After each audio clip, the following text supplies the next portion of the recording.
Bispos do Brasil, Dom Jaime Spengler.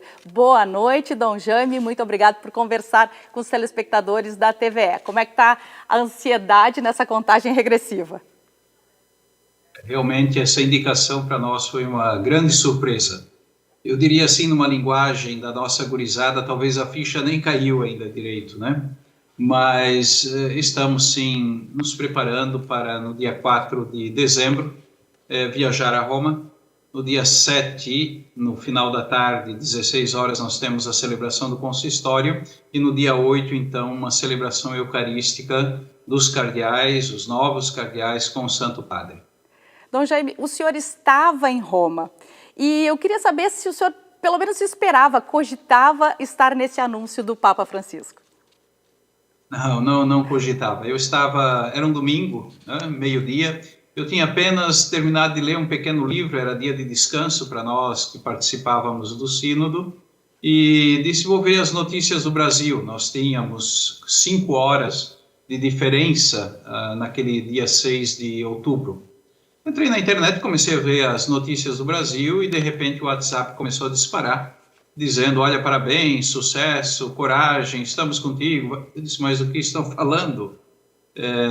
O dia 6 de outubro não era uma data especial na minha história pessoal, familiar ou mesmo religiosa. Não, você não viu? O Santo Padre citou seu nome na Praça de São Pedro. Isso, como?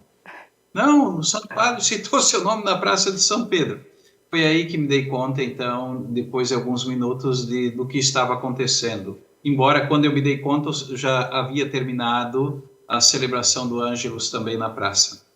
A gente sabe que os cardeais são os grandes conselheiros, ajudantes, digamos assim, do Papa no governo da Igreja. Mas tem essa função também, né, que está todo mundo perguntando para o senhor sobre a questão da possível participação de um conclave. Claro que a gente nem quer que isso aconteça, mas assim, como o senhor tem menos de 80 anos, essa possibilidade de eleger um novo pontífice.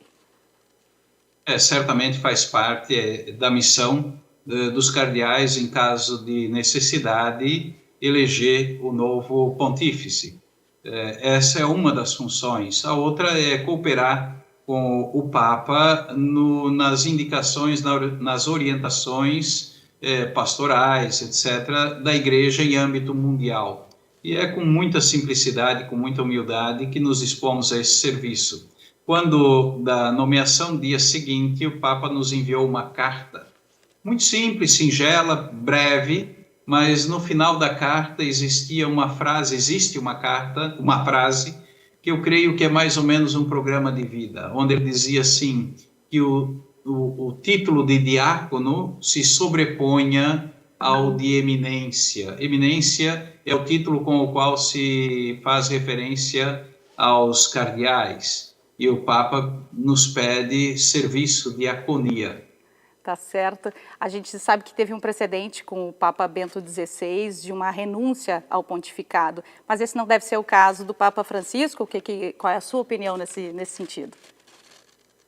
De uma forma muito transparente e tranquila, nós assistimos regularmente reportagens onde ele se faz presente. É verdade que ele tem uma dificuldade de locomoção, ele tem um problema sério no joelho, não deseja fazer uma cirurgia, precisaria, mas a última vez que ele sofreu uma intervenção cirúrgica, a anestesia lhe fez muito mal. Então ele caminha, sim, com dificuldade, mas ele mesmo diz com ironia que ele trabalha e governa com a cabeça. Então as pernas não é que são o mais necessário. E cá entre nós, a cabeça dele está boa e o senso de humor extraordinário. Inclusive, quando estive com ele numa audiência, ele esperando-nos na porta do escritório, de pé, com a bengalinha na mão, sim, né, ele estendeu a mão e disse assim, em bom português, bom dia, acentuou esse dia. E a segunda observação que ele me fez, como está o Rio Grande do Sul? E isso me chamou tanto a atenção que na hora eu fiquei desconcertado. Não consegui nem mesmo, digamos assim, dar uma resposta pronta naquele momento, porque a observação que ele me fez, perguntando pelo Rio Grande do Sul, realmente me pegou de surpresa. Pela proximidade pela proximidade, e o Papa é uma pessoa que é sempre muito, se importa muito com o Brasil, né? Eu aproveito para perguntar para o senhor sobre essas mudanças que a gente está passando no mundo como um todo, né? Se a gente for pensar, a gente tem as questões climáticas, como essa enchente que nos assolou, mas também casos de violência irracional até. O senhor deve ter acompanhado aí uma mulher que matou uma grávida para roubar o feto, uma criança que foi encontrada num container de lixo.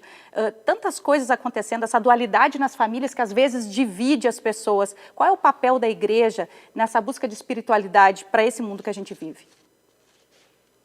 O papel da igreja, primeiro, é anunciar o evangelho e testemunhar esse evangelho. E a essência do evangelho, eu resumo numa frase que está no texto de São João.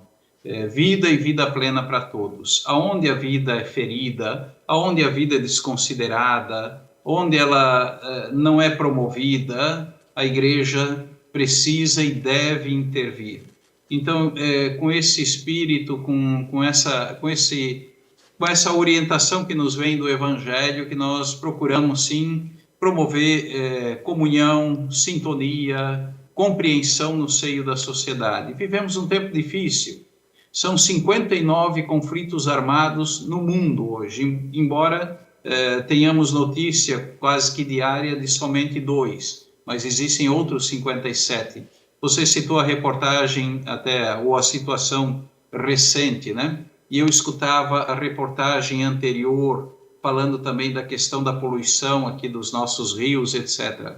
É uma complexidade de realidades que exige bom senso, discernimento e, eu diria, foco, para realmente cooperar com as forças melhores da sociedade em vista da construção de um futuro melhor para os filhos, para os netos, enfim, para as novas gerações.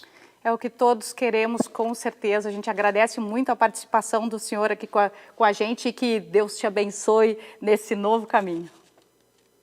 A todos nós, que Ele realmente nos abençoe, nos acompanhe e oxalá nos inspire, para que a nossa passagem por esse mundo possa deixar na vida de muitos marcas bonitas, positivas, uma memória nobre. Amém. Nós